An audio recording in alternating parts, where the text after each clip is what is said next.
Two আল্লাহ, সমস্ত প্রশংসা আল্লাহর জন্য। সাথে সাথে আল্লাহ বলে হামিদানি আব্দি, my servant is praising me, আমার বান্দা আমার প্রশংসা করেছে। সুতরাং বান্দা আল্লাহর সাথে নামাজের ভিতরে কথা বলে।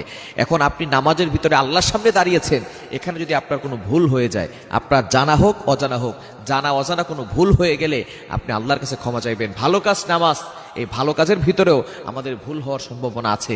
এজন্যই আমরা নামাজের শেষে কি চমৎকার ভাবে নবীজি সাল্লাল্লাহু আলাইহি সাল্লাম আমাদেরকে শিক্ষা দিয়েছেন, একবার আল্লাহু আকবার বলার পরে 3 বার আস্তাগফিরুল্লাহ আস্তাগফিরুল্লাহ আস্তাগফিরুল্লাহ, আল্লাহর কাছে ক্ষমা প্রার্থনা করে নিব।